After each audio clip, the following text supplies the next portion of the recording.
सल्लल्लाहु तआला अलैहि वसल्लम कुल्लुकुम राई व कुल्लुकुम मसऊलुन अन रइयतिही रब इश्रह ली सदरी व यस्सिर ली अमरी वहलुल उक़दतम मिन लिसानी यफ़क़हू क़ौली सुब्हानक ला इल्मा लना इल्ला मा अल्लमतना इन्नका अंतल अलीमुल हकीम।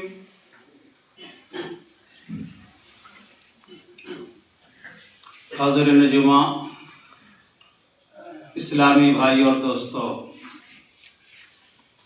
हर तरह की तारीफ़ और तौसीफ़ बड़ाई बुजुर्गी अल्लाह जल्ल शानहू मनावालहू के लिए है, जो सारे जहान का खालिक और मालिक है। दर्द व सलाम नाज़िल हो उसके सारे नबियों और रसूलों पर, खुसूसन उसके आखिरी नबी, नबियों के सरदार, रहमतुल लिल आलमीन, खातिमुन नबीय्यीन मोहम्मद अरबी सल्लल्लाहु अलैहि वसल्लम पर। अल्लाहुम्मा सल्लि अला मुहम्मद व अला आलि मुहम्मद कमा सल्लैता अला इब्राहीम व अला आलि इब्राहीम इन्नका हमीदुम मजीद। अल्लाहुम्मा बारिक अला मुहम्मद व अला आलि मुहम्मद कमा बारकता अला इब्राहीम व अला आलि इब्राहीम इन्नका हमीदुम मजीद। अज़ीज़ाने गिरामी, हमने कुरान करीम की एक आयत और हदीस नबी का एक टुकड़ा पढ़ा है, जो औलाद की तरबियत के ऊपर है। इंशाअल्लाह रहमान इसी की रोशनी में कुछ गुफ्तगू की जाएगी। दुआ है कि अल्लाह रब्बुल आलमीन हमें सही मानों में सही तरीके से बयान करने और फिर उसके ऊपर हम सबको अमल करने की तौफीक अता फरमाए। कुरान करीम में अल्लाह रब्बुल आलमीन ने इंसान को दुनिया में भेजने का जो मकसद है उसको बता दिया है और कह दिया कि हमने इंसान को दुनिया में जो भेजा है उसका एक ही मकसद है, और मकसद है अल्लाह की इबादत। सूरह ज़ारियात में अल्लाह रब्बुल आलमीन ने फरमाया, वमा खलक़्तुल जिन्ना वल इंसा इल्ला लियअबुदून। सवाल जवाब के मुकल्लफ इंसान और जिन्नात हैं, इसलिए दोनों ही का तज़किरा अल्लाह रब्बुल आलमीन ने फरमाया कि हमने दुनिया में जो तुझे भेजा है तो सिर्फ अपनी इबादत के लिए भेजा है। और इबादत का लफ्ज़ बहुत ही वसी है।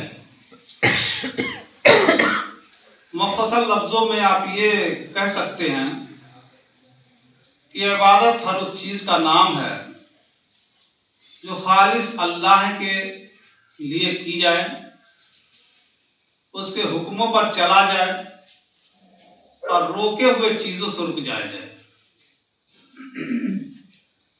अल्लाह रब्बुल आलमीन ने इंसान के रुश्द हिदायत के लिए अंबिया किराम का भी सिलसिला जारी फरमाया।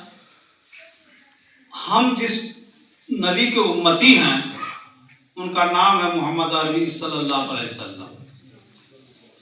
अल्लाह रब्बुल आलमीन ने अपने नाम के साथ आखिरी नबी, नबियों के सरदार, रहमतुल लिल आलमीन, खातिमुन नबीय्यीन सल्लल्लाहु अलैहि वसल्लम को भी जोड़ लिया और कलमा यूं पढ़वाया, ला इलाहा इल्लल्लाह मुहम्मदुर रसूलुल्लाह। मालूम यह हो कि हमें जो ताबेदारी करनी है, जिनकी बातों को माननी है, जिसके रास्तों पर चलना है, वो सिर्फ और सिर्फ दो लोगों का रास्ता है। एक है अल्लाह का और दूसरे उसके भेजे हुए पैगंबर मोहम्मद सल्लल्लाहु अलैहि वसल्लम का है। इसी को अल्लाह रब्बुल आलमीन ने जगह जगह अतीउल्लाह व अतीउर रसूल से हमें सरफराज फरमाया है कि सिर्फ अल्लाह की इबादत करो, उसके रसूल की इबादत करो। अब अल्लाह रसूल के ज़िम्न में जिसकी भी बातें और हदीस के मुताबिक होंगी उसको भी लिया जा सकता है, मगर पैमाना और तराजू जो होगा, मयार जो होगा, वो अल्लाह उसके रसूल का होगा।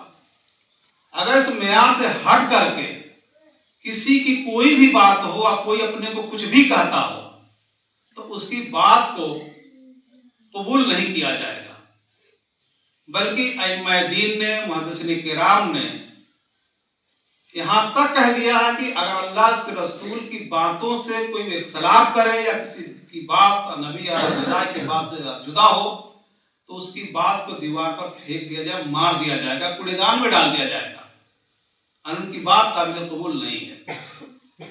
तो मालूम यह हुआ कि हमारा जो मेयार है मुसलमान होने के नाते वो सिर्फ एक है, और अल्लाह रसूल का, इनके मुताबिक जिसका होगा कबूल किया जाएगा।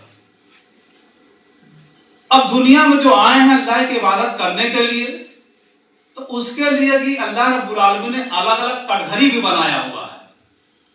उन्हीं में से ये भी है कि हम जहां अल्लाह के रसूल की बातों पर अमल करें वहीं पर अपनी औलाद को भी उसी रास्ते पर चलाना है। यह जिम्मेदारी है हर माँ बाप की, बल्कि जो भी जिस भी तंजीम का मालिक हो उसकी जिम्मेदारी है कि खुद भी अल्लाह के रसूल के तरीकों पर चले और उसी पर अपने ताबेदारों को चलाए। इसलिए अल्लाह रब्बुल आलमीन ने फरमाया औलाद के सिलसिले में और ईमान वालों का खिताब करते हुए फरमाया, या अय्युहल्लज़ीना आमनू कू अनफुसकुम व अहलीकुम नारा, ए ईमान वालो तुम पहले खुद अपने आप को उस आग से बचाओ जिसके ईंधन इंसान और पत्थर हैं, जिसके ईंधन पत्थर और इंसान हैं, उस आग से बचाओ। वअनफुसकुम वअहलीकुम नारा, और अपने अहलो अयाल को भी बचाओ। मालूम यह हुआ कि पहले अपना सुधार करना जरूरी है। जब अपनी सुधार हम नहीं कर पाएंगे तो भला अपनी औलाद का सुधार कैसे कर पाएंगे। इसलिए अल्लाह रब्बुल आलमीन ने पहले खुद जिम्मेदार को यह जिम्मेदारी दे रखी है कि पहले खुद राह खुदा में अपने जान को कुर्बान कर दो और उसके रास्ते पर चल पड़ो, फिर अपनी औलाद को अपने ही नहज पर, अपने ही तरीके पर चलाना आसान हो जाएगा। अगर नहीं करते हो तो अल्लाह रब्बुल आलमीन ने आगे फरमाया कि वो आग जो है उसकी सिफत बयान फरमाया, वो आग ऐसी आग है कि बहुत ही सख्त आग है और उसके ऊपर ऐसे फरिश्ते मुकर्रर किए गए हैं, ऐसे फरिश्ते जो अल्लाह रब्बुल आलमीन की कभी भी नाफरमानी नहीं करते, बल्कि वही वो काम करते हैं जो अल्लाह का हुक्म होता है। मतलब यह हुआ कि आप चीखते रहें, चिल्लाते रहें, वावैला करते रहें, किसी को पुकारते रहें, बुलाते रहें, लेकिन किसी का कोई सुनने वाले नहीं है। अगर किसी को सुना जाएगा तो उसी का जो अल्लाह उसके रसूल के तरीके पर जिंदगी गुजारा हुआ होगा, वही आमाल वहां पर काम आने वाले हैं, उसके अलावा कुछ काम आने वाले नहीं है। इसलिए दुनिया जो हमें दी गई है ये आजमाइश की दुनिया है, दारुल अमल है, इसके अंदर हमें अमल करना है। अगर अमल हमारा ठीक ठाक होगा, अच्छा होगा, तो फिर इंशाअल्लाह रहमान वही फरिश्ते जो ला यासून अल्लाह का खिताब उनको मिला है कि अल्लाह की नाफरमानी नहीं करते, वही आपका गिरविदा हो जाएंगे और आपकी इज्जत और खातिर करेंगे। लिहाजा जरूरत है हमें कि खुद अपने अमाल को देखें कि हम कौन से अमाल कर रहे हैं, अब कौन सा कदम हमारा कुरान हदीस के मुताबिक उठ रहा है, अब कौन कुरान हदीस के खिलाफ जा रहा है। अगर हमारा अमल कुरान हदीस के मुताबिक है, अल्लाह के रसूल के मुताबिक है, तो यकीन जानिए हमारा बेड़ा पार होगा, और नहीं तो फिर हमें कोई भी अल्लाह की याद से बचा नहीं सकता है। मालूम हुआ जिम्मेदारों की दो जिम्मेदारी हो गई। एक जिम्मेदारी तो वो है कि खुद अपने आप को सुधारे, और दूसरी जिम्मेदारी उसके अहलो अयाल की हो गई, वो चाहे बीवी की शक्ल में हो, चाहे लड़के की शक्ल में हो, चाहे लड़कियों की शक्ल में है, जो भी उसके अंडर में आते हैं सब लोग उसके कंधे पर सवार होंगे क़यामत के दिन, और उसको जवाब देना पड़ेगा। बुखारी शरीफ में किताबुल जुमा, बाबुल क़ुराउल मुदन में अल्लाह के नबी सल्लल्लाहु अलैहि वसल्लम के हदीस मौजूद है कि कुल्लुकुम राई व कुल्लुकुम मसऊलुन अन रइयतिही, तुम में से हर कोई जिम्मेदार है, लिहाजा क़यामत के दिन हर एक से उसके बारे में पूछा जाएगा। आगे एक तफसील बताया कि वल इमाम राइन, इमाम जो अगवा है, रहबर है, वो चाहे मुल्क का हो, चाहे सूबे का हो, चाहे जिले का हो, चाहे गांव ही का क्यों ना हो, कोई भी तंजीम हो, हर एक का जो मुखिया होता है, सदर होता है, सेक्रेटरी होता है, कोई जिम्मेदार होता है, वो इमाम के दायरे में आता है। लेकिन स्पेशल तरीके से अल्लाह रब्बुल आलमीन ने फरमाया वल इमाम राइन, इमाम जो हुआ है, जो जिम्मेदार है, उसकी जिम्मेदारी है कि जो उसके अंडर में आते हैं उनकी निगहदाश्त करे और उनको भी कुरान हदीस पर, अल्लाह के रसूल के तरीके पर चलाए। वह मसूल रैयत ही, अब रैयत के बारे में जो उसके अंडर में आते हैं उनके बारे में क़यामत के दिन पूछताछ होगी। तो जिम्मेदारी लेना या सदर सेक्रेटरी बन जाना या किसी का मुखिया बन जाना इतना आसान चीज नहीं है। सबका बोझ उसको अपने कांधे पर लेकर चलना पड़ता है, दुनिया का भी बोझ लेकर चलना पड़ता है और शरीयत का भी बोझ भी लेकर के चलना पड़ता है। इतना आसान नहीं है कि हम जिम्मेदार बन गए तो चलो बस खाओ बुझाओ बत्ती बुझाओ बस हो गए, हम तो जिम्मेदार हो गए, ऐसा नहीं होता। फरमाया वल इमाम राइन हुआ मसूल रैयत ही, इमाम जो जिम्मेदार है वो राई है, वो चरवाहा है, वो देख रेख करने वाला है, कयामत के दिन उससे पूछताछ होगी। आगे फरमाया वर रजुल राइन, आदमी जो है घर का वो भी जिम्मेदार है, वो भी राई है, उससे भी क़यामत के दिन अपने अहवाल के बारे में पूछा जाएगा। वह मसूल रैयत ही, अब रैयत के बारे में वो भी पूछा जाएगा। औरत को भी अल्लाह रब्बुल आलमीन ने जो है राई बना दिया और कहा अलमर तो रैयत ही वह हिय मसऊलतुन अन रैयतिहा, औरत जो है वो भी अपने घर की जिम्मेदार है, अपने शौहर के घर की जिम्मेदार है। लिहाजा मर्द जो होता है वो कव्वाम होता है, जिम्मेदार होता है। मर्द और औरत दोनों के काम अलग अलग हैं। मर्द का काम यह है कि घर का खर्चा बर्चा जो कुछ भी होता है वो उसके कंधे पर है, वो कमाए लाए, मेहनत करे, मजदूरी करे, घर में ला करके दे। लेकिन घर में जो रहने वाली है वो बीवी है, वो औरत है, उसकी जिम्मेदारी है कि मर्द की गैर हाजिरी में, मर्द घर में हमेशा नहीं रहता है तो उसके सामान की देखरेख करे, अपने बाल बच्चों की देखरेख करे, पढ़ाना है, लिखाना है, उनको नहलाना है, सफाई सुथराई है, सब कुछ उसके जिम्मे हो जाता है। इसलिए जैसे मर्द के ऊपर जिम्मेदारी है उसी तरह औरत के ऊपर भी जिम्मेदारी है कि अपने बच्चों की देखरेख करे। एक चीज और समझ लीजिए कि हर कोई चाहे मर्द हो, खास तौर से औरतें ये चाहती हैं कि हमारे बच्चों की खूब सफाई सुथराई हो, खूब बढ़िया से नहा लें, धुला लें और बढ़िया से बढ़िया कपड़ा पहना लें, पाउडर लगा लें, क्रीम लगा लें, क्या कुछ करें। ये सारी जो तहारत, ये सारी जो पाकी है ये जाहिरी है, दिखाए वाली है, ये होना चाहिए। लेकिन के साथ साथ जाहिरी पाकी के साथ साथ रूहानी पाकी का होना भी जरूरी है। अंदर की जो रूह हो उसको ताकत देना जरूरी है। और वो कैसे मिलेगी? वो ऐसे मिलेगी उनको कुरान की तालीम दी जाए, हदीस की तालीम दी जाए, सुन्नत की तालीम दी जाए, नबी की बात को बताया जाए, अल्लाह की बात को बताया जाए। ये रूहानी ताकत है। उनको खुद नमाज पढ़ाएं और अपने बाल बच्चों की नमाज पढ़ने की ताकीद करें, नमाज के तरीके सिखाएं, कलमा सिखाएं और अल्लाह और उसके रसूल की बातों को सिखाएं। साहबे किराम के, अंबिया किराम के किस्से और कहानियां उनको बताएं ताकि पता चल सके कि हमारे सलफ सालहीन अंबिया किराम जो गुजरे हैं, साहिब किराम गुजरे हैं, हमारे नबी जो गुजरे हैं, वो किस तरह जिंदगी गुजारे हैं। तो उनके सांचे में ढालना ये बाप की भी जिम्मेदारी है और खासकर माँ की जिम्मेदारी है। इसलिए कि माओं के पास ही बच्चे ज्यादा वक्त गुजारते हैं, सोते उन्हीं के पास हैं, खाते उन्हीं के पास हैं, आना जाना अक्सर होता है तो उन्हीं के साथ आते जाते हैं। जितना लगाव माँ से होता है शायद बाप से नहीं हो पाता है। और जरूरत इस बात की है कि क्यों लगाव होता है, इसकी भी एक वजह होती है कि माँ अपने बच्चों के सिलसिले में ज्यादा प्यार और मोहब्बत देती है। उतना प्यार मोहब्बत बाप नहीं दे पाता है। ऐसा नहीं मैं कहता कि कोई नहीं दे पाता, सब लोग देते हैं, लेकिन एक बात यह है कि बाप के मुकाबले में माँ से बच्चों का लगाव ज्यादा होता है, इसीलिए कि अक्सर टाइम देते हैं। इसलिए जहां बाप की जिम्मेदारी है वही माँ की भी जिम्मेदारी है। बहनों की जिम्मेदारी है, जो भी अपने से बड़ा है उसकी जिम्मेदारी है कि अपने लोगों पर ख्याल करे। हजरत लुकमान अलैहिस्सलाम की नसीहत कुरान करीम सूरह लुकमान एक सूरह ही है, बड़ी अच्छी अच्छी नसीहतें उन्होंने किया है, उसको भी अपनाना चाहिए, पढ़ना चाहिए। सुलेमान अलैहिस्सलाम के सिलसिले में है कि सुलेमान अलैहिस्सलाम अपने बच्चों को बैठा लेते थे शाम में और उनको अल्लाह के रसूल की बातों को बताते थे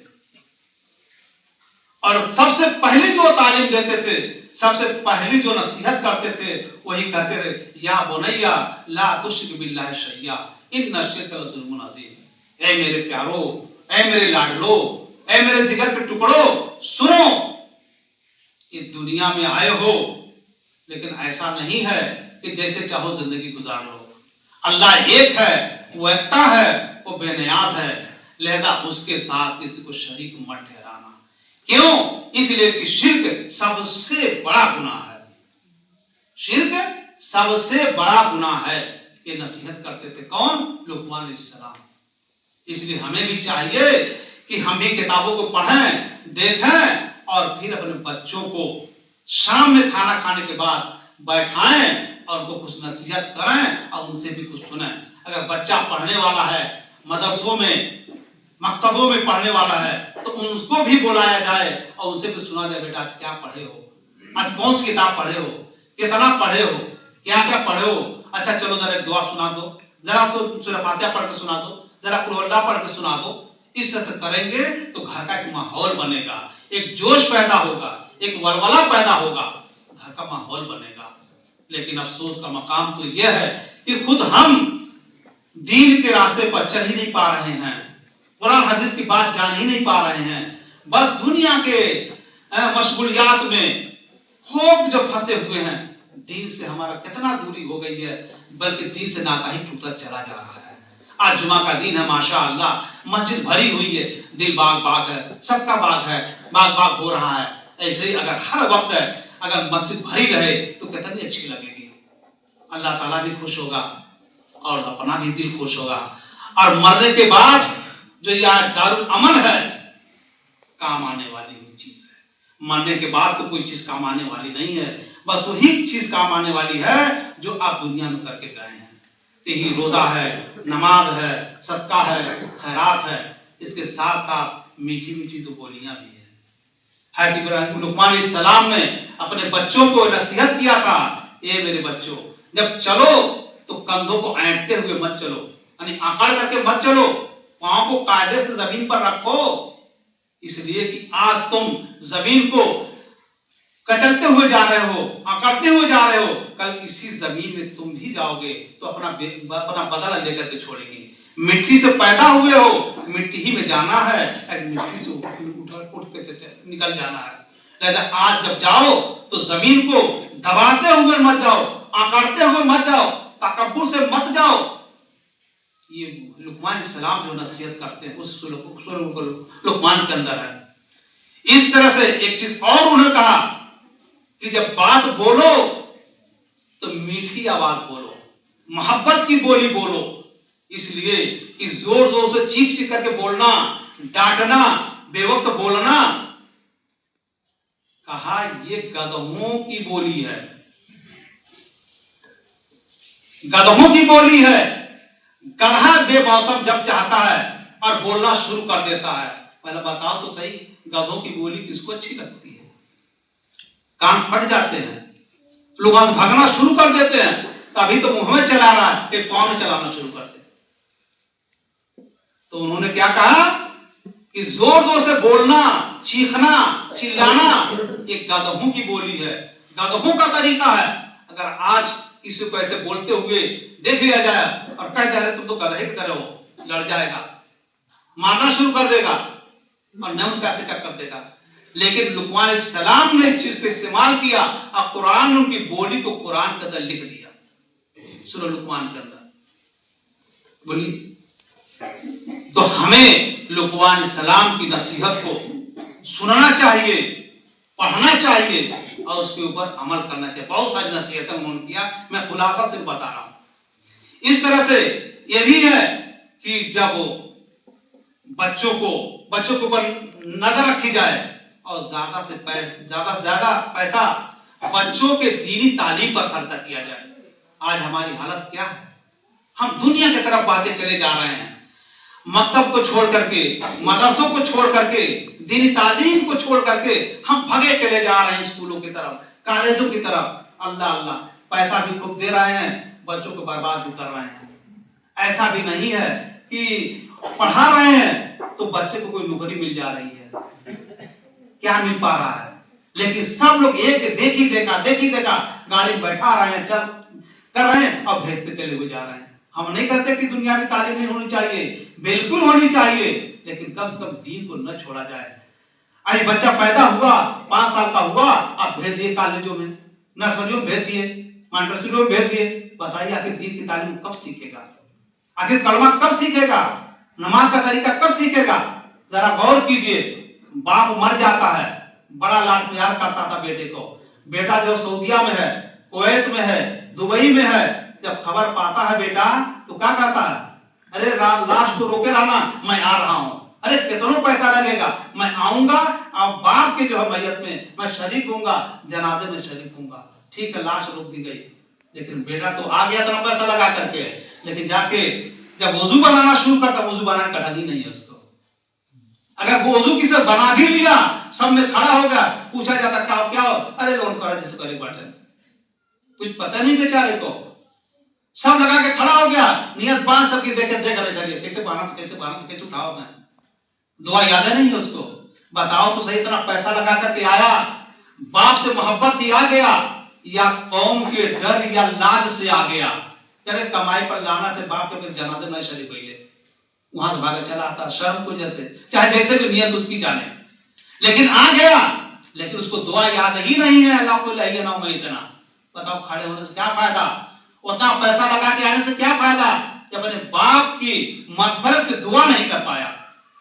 अल्लाह के नबी ने क्या फरमाया कि ये इंसान जब मर जाता है तो 3 चीजें छोड़ के जाता है जो सदक़े जारिया में बनती हैं। 3 चीजें होती हैं, इसके अलावा चौथी चीज नहीं है।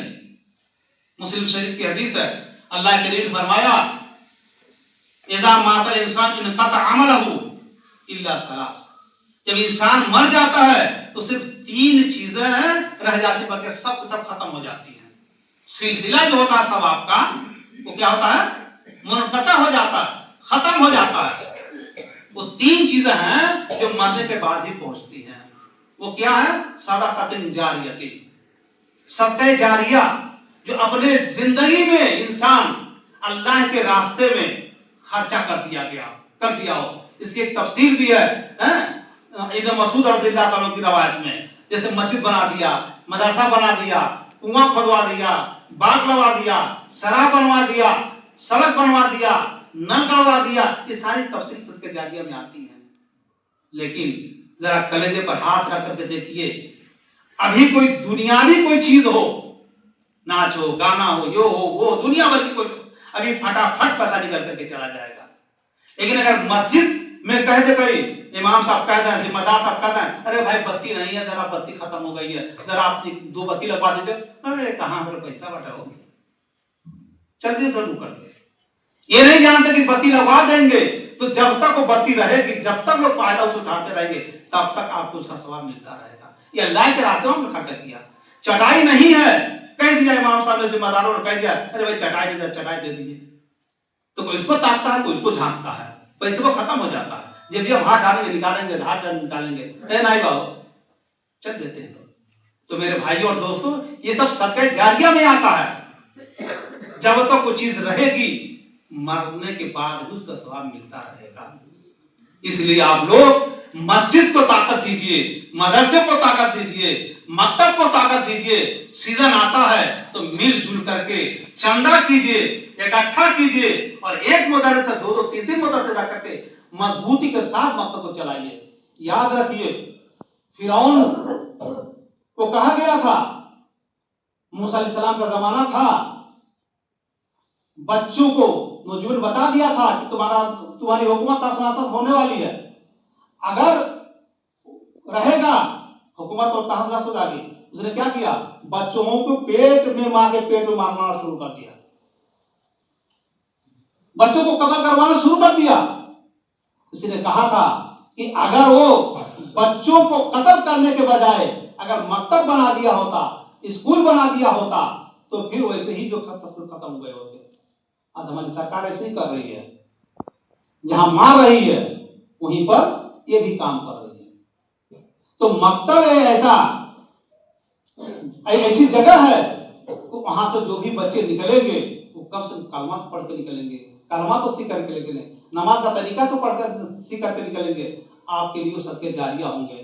आगे अल्लाह रब्बुल आलमीन फरमाता है बच्चों के सिलसिले में वलदिन सालिहीन यदऊलहु, ये असल पॉइंट हमको कहना है कि अगर बच्चे को पढ़ा दिया दीनी तालीम तो जब तक वो बच्चा नमाज का पाबंद रहेगा, दीन का पाबंद रहेगा और हदीस का पाबंद रहेगा, उस वक्त तक आपको उसका सवाब मिलता रहेगा। ये तो अफसोस तो नहीं होगा आ गया दुबई और सऊदीया से सब में खड़ा हो गया और उसको दुआ नहीं याद है, मग़फ़िरत की दुआ नहीं मेरे बाप के लिए कर सकता है, तब से तो दुआ तो करेगा वो। जब भी नमाज पढ़ेगा, जब हाथ उठाएगा, अपने लिए दुआ करेगा, वो अपने माँ बाप के लिए दुआ करेगा, अपने रिश्तेदारों के लिए दुआ करेगा, खानदान वालों के लिए दुआ करेगा, असहाबे किराम के लिए दुआ करेगा, जो भी उसके करीबी होंगे उसके लिए दुआ करेगा। लेकिन आपने कॉलेजों में भेज दिया, कुछ भी नहीं वो जानता, एक सूरत भी याद नहीं है, बताए तो आपको क्या फायदा हो? न तो डीएम बन पाया, न तो एसडीएम बन पाया, न दरोगा सिपाही बन पाया, कुछ भी तो नहीं बना। जितना भी पैसा लगा सब बर्बाद हो गया आपका।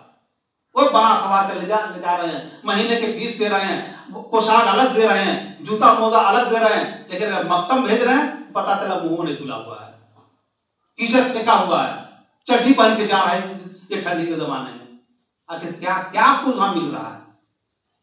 मेरे कहने का मतलब यह हुआ कि आप वो भी तालीम दिलाइए, वो भी तालीम जरूरी है, बहुत जरूरी है दुनियावी तालीम देना, आखिरी तालीम देना, लेकिन दीन की तालीम को अव्वलियत दीजिए। ये पढ़ा लीजिए, कम से कम 500 तो बच्चा पढ़ ले आपके मकतब में, उस पर भेजना है।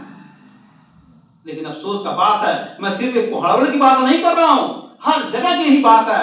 एक समझिए कि एक बह गए हैं लोग दुनियावी तालीम के अंदर, हर जगह ये तिजारत के लाइन से स्कूल खोले जा रहे हैं, लोग कमा रहे हैं, फीस ले रहे हैं, तरह तरह की बातें हो रही हैं। अल्लाह हम सबकी हिफाजत फरमाए। अल्लाह रब्बुल आलमीन हम सबको और हदीस पर